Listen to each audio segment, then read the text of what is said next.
अस्सलाम वालेकुम एवरीवन। आज हमने डिस्कस करना है फ्यूचर ऑफ नेटो। एक छोटा सा आर्टिकल है, हम इसको डिस्कस कर लेते हैं। आप लोगों को कुछ नई चीज़ें हैं पता होनी चाहिए, आर्गूमेंट्स वगैरह पता होने चाहिए, आप इसको आर्टिकल्स के अंदर यूटिलाइज कर सकते हैं। सबसे पहले अगर हम देखें तो हम यूँ कह सकते हैं कि नेटो की जो एक्सपेंशन है, नेटो की एक्सपेंशन हुई। आप देखें कि फ़िनलैंड ने ज्वाइन किया उसको, और यूक्रेन भी इसको ज्वाइन करने के बिल्कुल करीब है। और ये देखें कि अब अगर हम सिक्योरिटी की बात करें, कोऑपरेशन की बात करें, तो नेटो का कोई पैरेलल नहीं है। नेटो की इतनी बड़ी एक्सपेंशन है, इसके कुछ रीज़न्स हैं क्या इतनी क्यों स्ट्रेंथन हो रही है। भाई नंबर वन, आपको पता है रशिया यूक्रेन वार की वजह से नेटो एक्टिव हुआ है, और नेटो ने अपने मेंबर्स को ये भी कहा था कि अपना जो है डिफेंस बजट को 2% ऑफ जीडीपी जो है इंक्रीज़ करें।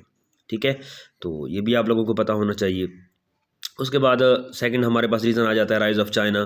भाई राइज़ ऑफ चाइना की वजह से एक डायरेक्ट थ्रेट है, और ये मैंडेट समिट 2022 के अंदर नेटो ने ये भी कहा था अपने मेंबर स्टेट्स को कि भाई ये मेंबर्स के लिए जो चाइना का राइज़ है, ये उसकी सिक्योरिटी के लिए, उनकी वैल्यूज़ के लिए, उनके इंटरेस्ट के लिए ये एक डायरेक्ट थ्रेट है। ठीक है, और ये भी कहा था कि we have to counter it, हमें इसे काउंटर करना है।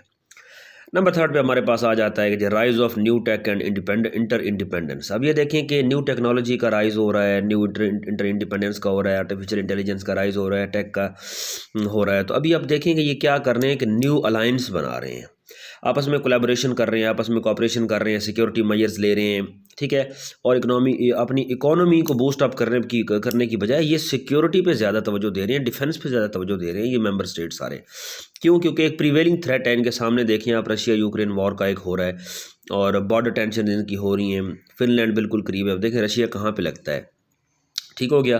तो रशिया का जो वेस्टर्न बॉर्डर है वो अनस्टेबल है। फिर उसके बाद यहाँ पे वैगनर फोर्सेस आ गई थी, तो ये चीज़ें हैं।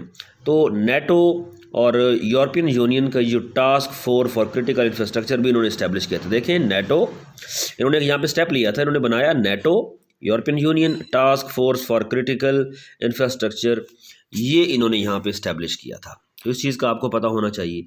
उसके बाद साइबर सिक्योरिटी में भी ये आपस में कोलैबोरेशन कर रहे हैं, टेक में कोलैबोरेशन कर रहे हैं, तो ये सारी चीज़ें हैं।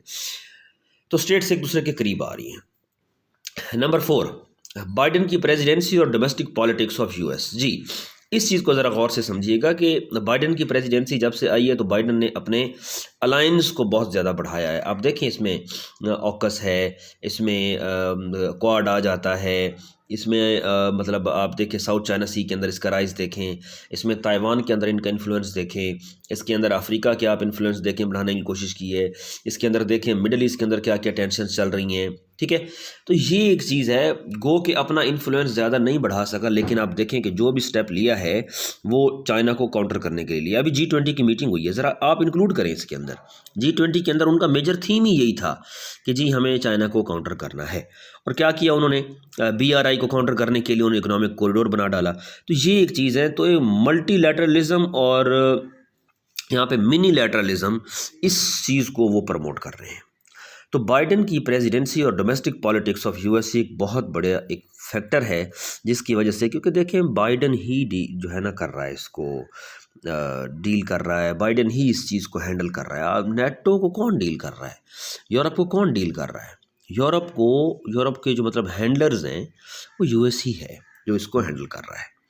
नेक्स्ट हमारे पास कुछ एनालिस्ट की रिपोर्ट है। एनालिसिस के बारे में क्या कहते हैं भाई, एनालिसिस करते हैं कि ग्लोबल नेटो जो है, पहली बात तो ये है कि बिल्कुल ऐसे सेम रहेगी, कंट्रीज इसको ज्वाइन करते रहेंगे बिल्कुल, लेकिन नेटो का जो ओवरऑल एक एग्रेशन है या वो जैसा है, जैसा भी चल रही है नेटो, तो वो ऐसा ही होगा। कोई वॉर की सिचुएशन क्रिएट नहीं होगी, या नेटो के मेंबर्स किसी पे अटैक नहीं करेंगे, या रशिया को एक जवाबी कार्रवाई नहीं करेंगे, लेकिन ऐसा कुछ भी नहीं होगा। अच्छा, दूसरा ये है कि 21st सेंचुरी में आप लोग देखें कि नेटो का जो टिल्ट है वो एशिया सेंट्रिक हो गया है।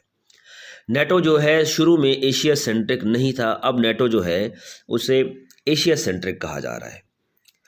फिर हमारे पास तीसरी एक चीज़ आती है, यूरोपियन लेड नेटो। क्योंकि देखिए यूएस की प्रेसिडेंसी जो है अगर आइसोलेशन में चली जाती है। आइसोलेशन से मुराद ये है कि कोई ऐसा प्रेसिडेंट आ जाता है जो बिल्कुल भी इस चीज़ को, अलायंस वगैरह और कोऑपरेशन वगैरह को वो मानता है, प्रमोट करना चाहता है, वो एग्रेसिव किस्म के अलायंस नहीं बनाता, जैसे कि ट्रंप हो गया।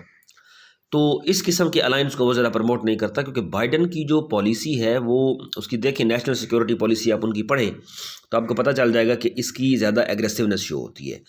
लेकिन ट्रंप की आप ज़रा पढ़ के देखें तो आप लोगों को पता होगा कि उसकी ज़्यादा एग्रेसिव पॉलिसी नहीं थी।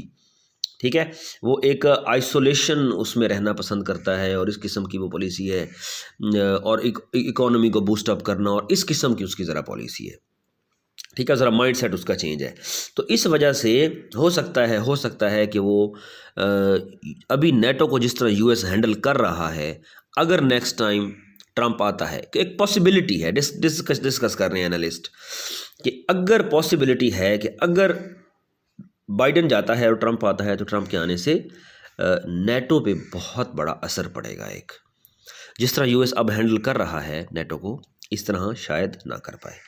नेक्स्ट हमारे पास है कि US will spend all its sources to Indo Pacific to contain China, कि यूएस ने अभी जितने भी अपने सोर्सेज वगैरह लगाए हैं वो ज़्यादा से ज़्यादा उसने किस चीज़ पे लगाए हैं, चाइना को कंटेन करने में लगाए हैं, इंडो पैसिफिक में लगाए हैं, साउथ चाइना सी में लगाए हैं, अलायंस में लगाए हैं, तो बेसिस में लगाए हैं, ये सारी चीज़ उसने की हैं। और उसके बाद हमारे पास है जी फ्रेगमेंटेड नेटो। फ्रेगमेंटेड नेटो क्या है, अब देखिए फ्रेगमेंट, ये बहुत इंपॉर्टेंट है, ये बहुत इंपॉर्टेंट है, इसको ज़रा समझिएगा। फ्रेगमेंटेड नेटो से ये मुराद है, जिस तरह ब्रिक्स के अंदर स्टेट्स तो हैं लेकिन क्या है कि उनके इंटरेस्ट डिफरेंट है, जैसे कि इंडिया सबसे बड़ी एग्जांपल है।